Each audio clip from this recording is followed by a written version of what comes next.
It was at this moment that he knew. He fucked up.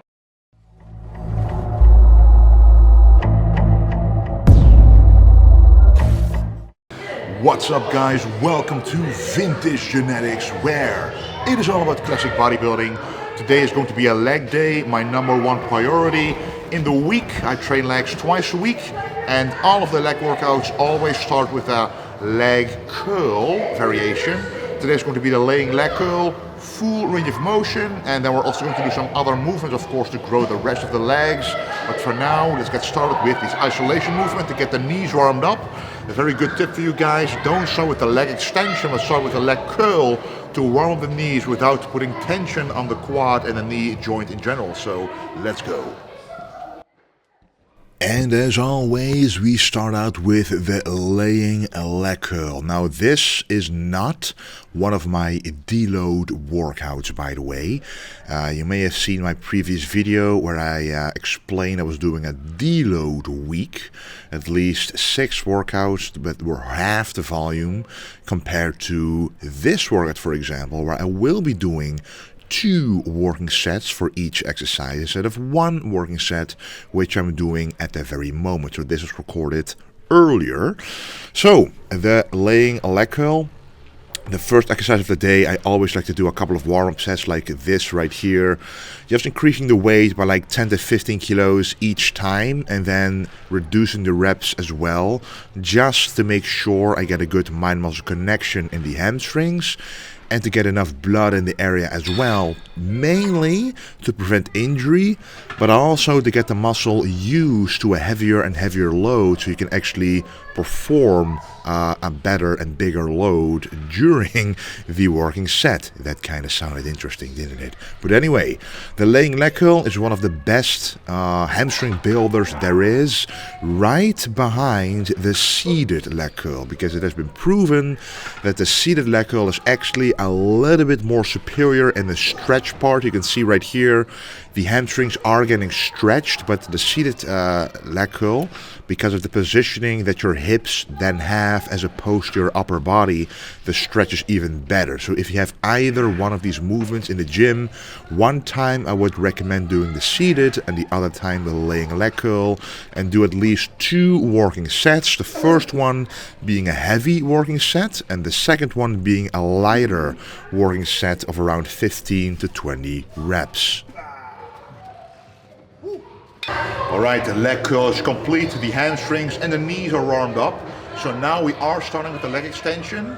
Why are we always doing a leg extension? Because this is the only movement that truly isolates the quads and fully shortens the quads as well, which is not comparable to a combat movement such as a squat, because when the leg is then straight, there's no tension anymore, and here there's maximum tension. So always include the leg extension for full quad development. Let's do this. Now, I will keep telling you guys this: do not skip or neglect the leg extension.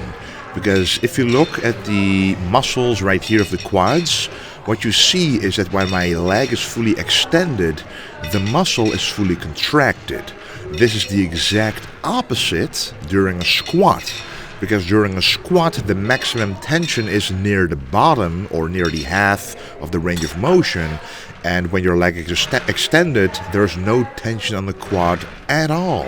So it kind of has the opposite strength curve almost as a leg extension. So the leg extension is the only movement where the quads are able to get fully shortened. And when your quads are fully shortened, that's when you develop certain muscles in the quads. As you know, quad stands for 4, so there are 4 different quadricep heads in those muscles, in the front legs basically, and you will work specific ones. The middle ones you can see right there. In between the sweep and the teardrop there are 2 other heads, and you train those very well with the leg extension, and you don't train them almost at all during the squat or leg press or a hack squat or anything like that. So that's why a leg extension should have its place for sure in any serious leg workout. Time for the first combat movement. The legs are properly warmed up now. We did go to failure on both the hamstrings and the quads to already get some quality sets there for growth. And now it's time to truly go to failure with a compound movement, a lot more weight, so a lot more mechanical tension, which means a lot more growth. But first, with a compound movement, you always have to warm up properly. So we're doing the hack squat without any weight first, and then we're going to add some quality reps with a lot of weight. Let's do this. Alright guys, this is an awesome exercise, the hack squat, one of my favorite movements of the legs right after the belt squat by ATX. But I really love the hack squat. It allows me to go nice and deep, as you can see, below parallel, allowing my quads to stretch to the max. Remember, if you want a muscle to grow, you have to find exercises that allow the muscle to stretch to the max without you having to compromise your form, or without it being uncomfortable, or without you feeling pain anywhere except for in the muscle. You don't want to feel it in the joints or tendons. So that's why I always have some things in place during this movement, such as reverse bands. If you look at the top of this hack squat, I put 2 light resistant bands there to alleviate pressure on the bottom, to alleviate stress from the knees, because we want to train the muscle and not put stress on the joints. Another thing I'm doing is I'm putting on knee sleeves, and the moment you squat all the way down, the pressure is alleviated as well, because the fabric in between your calves and the hamstrings is there to prevent too much pressure going to the joint. So it helps with that. It doesn't help you lift any more weight. It simply is there to warm up the tendon and joints and to keep pressure off of it. And the third thing is me wearing elevated heels, or weightlifting shoes basically. So they prevent my lower back from being too involved, because if you, for example, if you're doing a back squat and you are not very ankle flexible, in order for your body to keep going down, your lower back will bend forward, so the center of gravity remains in the center, because it has to remain in the center, otherwise you're going to fall over, and otherwise you would have to stand on your toes, but that's not an option, obviously. So if you know that you don't have a lot of flexibility in your ankles, try weightlifting shoes like this, or like a weightlifting wedge by ATX. They also have those available, of a couple of inches off the ground, like 2 inches or so, to make sure you're able to go all the way down, stretch those muscles without joints being a limiting factor like the ankle joint. This is bodybuilding, and we want to maximize working the muscle to the maximum of our ability. Okay, the next one will be a leg press, but now with 2 legs, actually with 1 leg. You don't really think about it, but the leg press is one of the most lower back injuring movements you can do.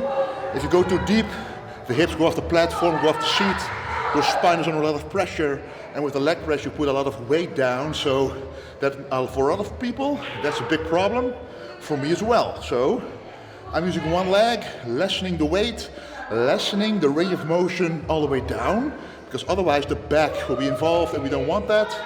So let's do the maximum weight unilaterally.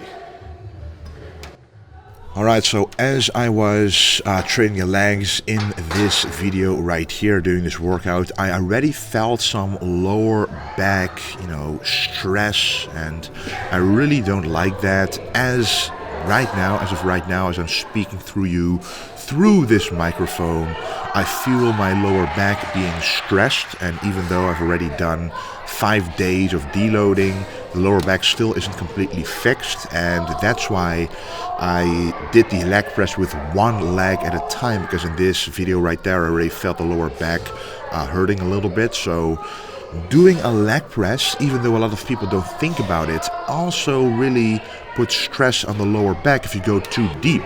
And that is the difficult part about a leg press. You want to go full range of motion, so you want to go all the way down.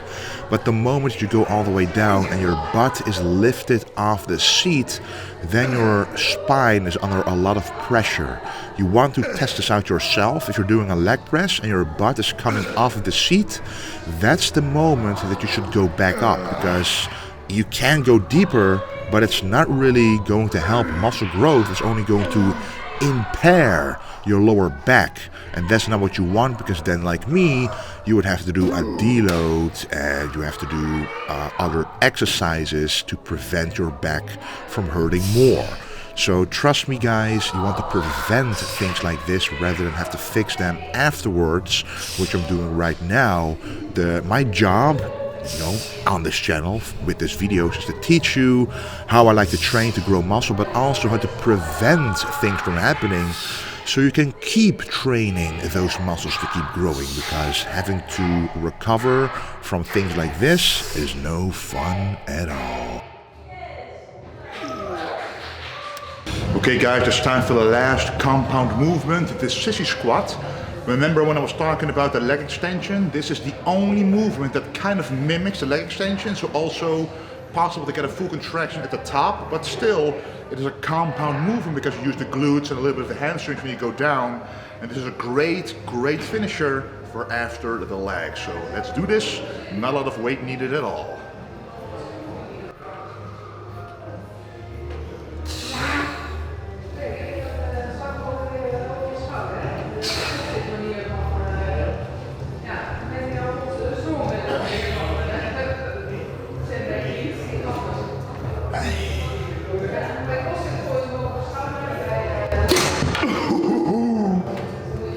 Almost a blooper. So yeah, you might want to be careful where you attach that resistance band, because you never know when a handle is going to shoot off the machine in front of you. But anyway, this is the Sissy Squat, and the Sissy Squat is great. It kind of mimics the leg extension, because with the leg extension your lower leg is the only part that moves, and this Sissy Squat is the exact opposite, where your upper leg is the only thing that moves and your lower leg basically stays in the same position, and you're able to really squeeze and stretch the quads at the same time during the range of motion, which makes it a unique movement for sure, and it's just a great finisher to use after having done a couple of compounds before, making sure nothing is left in those legs.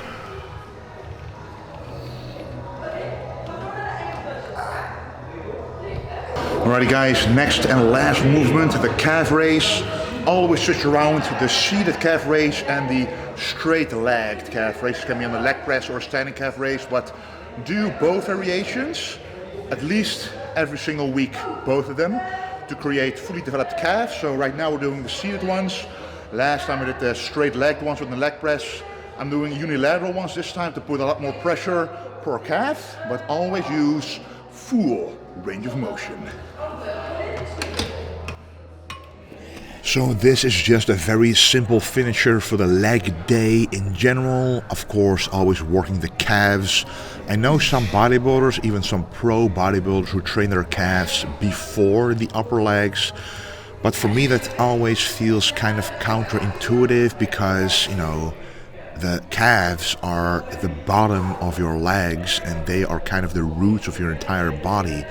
And if you already weakened them before during the other movements, it just kind of feels like you're taking away from all of those compound movements you would do afterwards. But I can imagine if the calves are a weak point, you might want to do that. But in all honesty, I would then simply train the calves more often, not only on a leg day, but also on upper body days. For example, doing back, biceps and calves, or chest, triceps and calves. That can't hurt.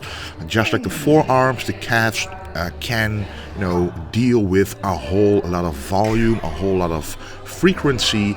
So if you are lacking in calf development, the first thing I would recommend is doing more volume whenever you are training the calves. So in my case, I'm only doing 1 to 2 working sets on one exercise every time I train legs, which is about 2 times per week. So that is not a lot of volume at all, but as you can see, my calves are even bigger in proportion to what my upper legs are, so I don't need to grow them faster than I am growing them now. So I would do a seated calf raise and a standing calf raise variation every single time you train the calves, and one time you go with higher reps on one of the movements and lower reps on the other movement, and switch that around the next time you train the calves to make sure you get full calf development. You really have to go all out to make these muscles grow. Okay guys, that was the leg workout. Quite basic, but it works. It's all about progressive overload. As you guys know, I keep a logbook, and the hack squat went up for sure, and the leg curl as well, leg extension as well. And to me, when I increase in weight and reps, that is building muscle. The off season, right now it's November, is starting with the recovery phase for this month. But in December, the true off season will begin, and you will be taken along with the ride with me as much as possible throughout this channel. Anyway guys, check out vintagegenetics.com for old school clothing like this oversized shirt and this classic Bermuda shorts. And of course, don't forget to stay